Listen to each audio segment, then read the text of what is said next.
I mean, I've had nightmares for many years, so that stuck with me for a long time. So then I realized, that's the moment I realized, now I know why we're here. Right. I mean, they were ruthless. Those, Saddam and his boys and his people that worked for him, they were ruthless. Yeah, I remember back in Desert Storm, they were finding mass graves at that time as well, when we were out there. And it's at that time that I realized that, because I wasn't sure why we were there. Were we there for oil or whatever? Why am I here? Until, and then the rapes that were going on inside of Kuwait, and when we were trying to pull everybody out of there. And by the time, on the second day when they left, I felt no mercy for anybody that was out there coming back on that highway out of Kuwait, Yeah. And but there's a place out there, it's called Death's Alley or Death's Highway, and they say between 160 and 360,000 enemy combatants lost their lives. Not just enemy combatants, there were civilians there as well, of course. Yeah.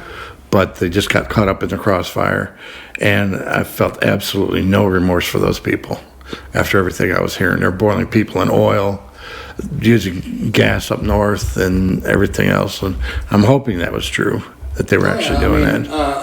I think I took over close to 5,000 pictures in my first tour. I took pictures of everything. I mean, everywhere we went, I took pictures. Pictures of the mass grave sites, I took pictures of that. Just to document stuff, when we first went from Kuwait into Iraq, I'm like, okay, well, I guess this is where my story ends, so.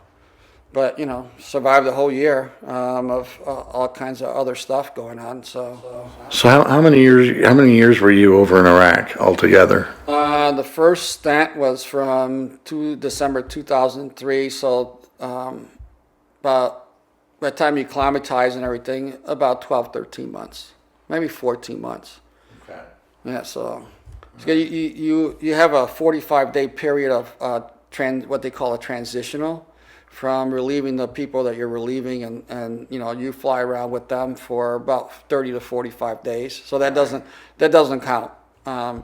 You hear the term boots on the ground. Yeah. You can be in Kuwait for 3 months. That time does not count towards your time overseas. So as soon as your boots touch Iraqi sand, you swipe your ID, and that's when your time starts.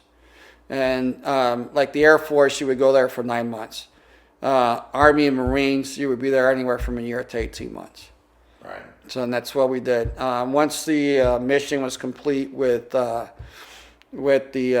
fact-finding operation, then we went into what they call the special operations side of the house. Half of the unit would be ash and trash. That means they would pick up people and just transport them from one base to another, or we call them dollar rides. Back then, when we had UEs, were diamond nickel rides, but now since the Black Hawk came into focus, they were more expensive, and now they call them dollar rides.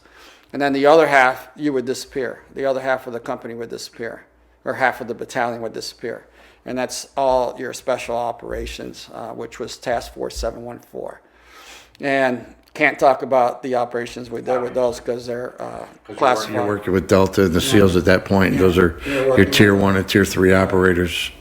Yeah. So, well, then we had another mission where we picked up a Corps general. He was a 2-star general, and it was this is how I earned my CAB, which was Combat Action Badge. It was 100% illumination on the moon, and everybody knows when the moon's at full, you can see everything in the sky. I don't care if it's it's like the sun. Yeah, and it's 2 or 3 o'clock in the morning. You can still see the shadow of a helicopter. I mean, it's clear, almost as clear as day. And we had a 2-star general that we needed to transport from our base at what's called LSA Anaconda back then. Everybody knows it as Balad Field. Nicknamed Mortaritaville because we got mortared more than anywhere in Iraq, sometimes 22 times a day.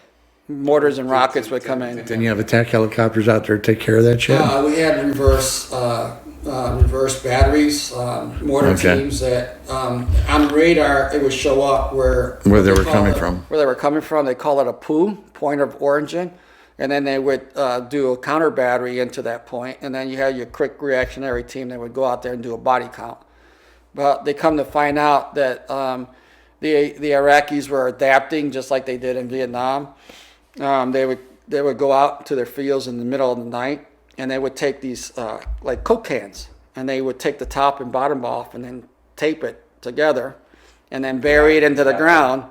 And then they would do a cylinder of ice, slip it in there, and then put the mortar on top of the ice. So when the daytime heating would take over, the ice would melt, the mortar would hit the pin and would come in.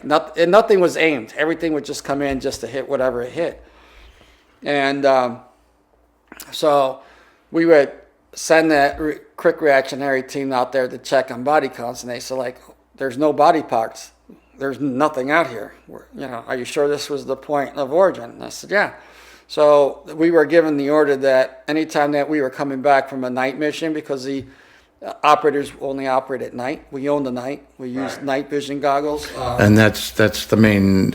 I hear that SOAR actually does. That the 160th SOAR actually operates 95% of their missions at night. Yep. And so nicknamed the Night Stalkers. So Night Stalker, that's correct. Our motto is Night Stalkers never quit. So, and then each company has an individual saying. Right. Like ours was La Marca de Florida. Anytime that we yell La Marca de Florida, somebody would come back. Tonight we ride. It's one of those models that, gets you motivated to go. Right. So we had that two-star general from Fort Hood. To me, at that time, I didn't know he was an artillery general.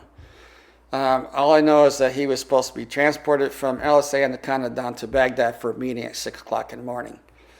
So I got tasked, myself and another aircraft got tasked to transport him down.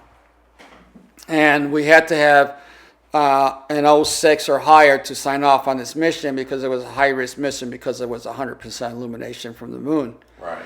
So we had to adjust our routes to go into Baghdad, into Washington Pad, so he can attend the meeting the next morning.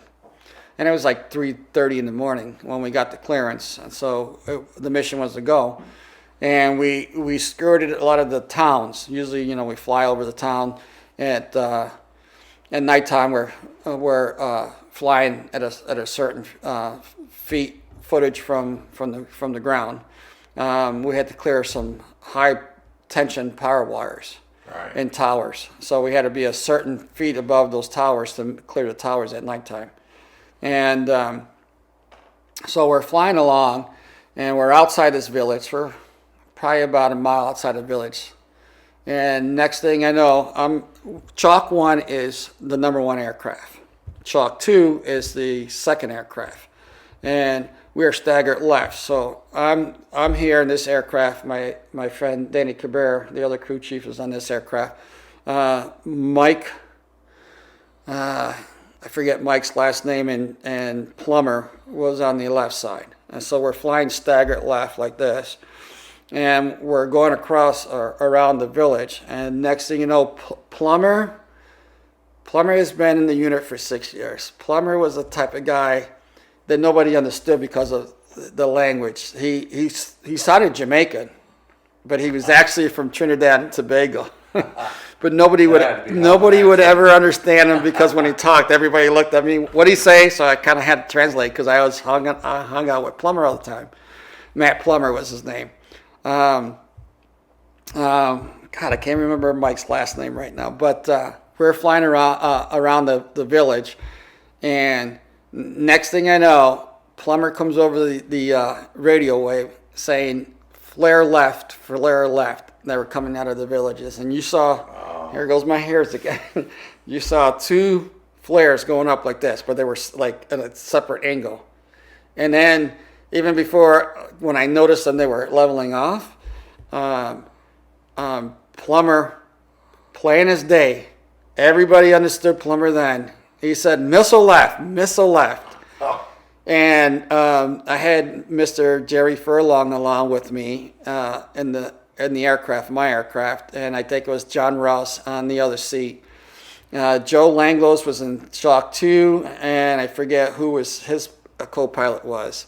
And Jerry Furlong yelled out, "I have the controls." So whoever is on the controls, like if your right seater's on the control and the pilot in command says, "I have the control," you relinquish the controls. Next thing I know, we dove from our altitude almost to 50 feet. So there were actually 2 missiles. Were you dropping chaff and flares at that point? Yeah, we were dropping everything to defeat these missiles because we don't know what, you know, the weapons that the Iraqis were using was outdated. Some of them won't even arm themselves. But these missiles, when they arm themselves, they start seeking. And they seek for heat. And that's where they hit the heat and they destroy it. But the Black Hawk has countermeasures that will defeat these missiles. So, and I mean, I'm telling you, when Plummer said missile left, I couldn't even hit my mic fast enough to say missile left. He came over the airwave, says missile left, and everybody understood it. We dove down to 50 feet off the ground, and it's darkness. We're flying with goggles, and one missile went right between the 2 aircraft, and the other one went behind us. Close call. And I can hear the one behind us. What happens with the missiles, if it can't find the heat source, what it does, it explodes and sends out what they call bomblets. And those little bomblets will go off like the firecrackers, plop, plop, plop, plop. And when they're popping, they're shedding pieces of metal out. So if it doesn't get a direct hit, what it's going to do is going to turn your aircraft into Swiss cheese. Yeah. And hopefully it'll hit a major component, which is going to bring you out of the sky. So, you know, if you're at 500 feet, 600 feet, and this happens to you, and you live, if your aircraft does not explode, and you live, you have to fall 500 feet. You have to actually see the ground come up, and you see it before. And that's the only thing you're gonna, if you remember, because you're not gonna survive it. That's, you know, you got to see the ground come up, and so the one that went between the both aircraft. The trail, because it leaves a smoke trail. The smoke trail, and under goggles, you can see through fog, you can see through smoke. Right. So it went between the aircraft. Our aircraft was full of smoke, chalk 1. And we thought we were on fire. We thought maybe we got probably hit by one of the little bomblets. And so we can smell the smoke, and the pilot says, "I think we're on fire." So I stuck my whole body outside the window to check engine number 1 and my side, the left side of the aircraft, to make sure, you know, there was no fire or no flames. I called it left side clear. Danny Cabrera was on the right side. He stuck his whole body out, looked, he goes, right side clear. So then we had Chalk 2 make a sweep behind us, because we told them we could smell smoke in their cockpit. So they made a sweep around us. They said, you guys are green, let's go. So we got into Washington Pad, which is in the green zone. The general and his entourage left. I walked them outside the edge of where the rotors are, and he said, he turned around and shook my hand and says, "You guys did a fantastic job up there." I'm thinking to myself, I'm going to be honest with you. I said, like, okay, he's a 2-star general. He sits behind a desk. What does this desk jockey know about smoke trail? But when he shook my hand, I felt coins. I felt something hard in his hand. I felt, you know, coins. And the tradition is you don't look at the coins. You put them in your pocket, and then you look at it afterward. He goes off in his merry way, and I smoke. At that time, I was smoking almost a pack a day. And right after that incident, after he left, I lit up a cigarette. As soon as I hit the filter, I lit up another one. As soon as that hit the filter, I was smoking the third one.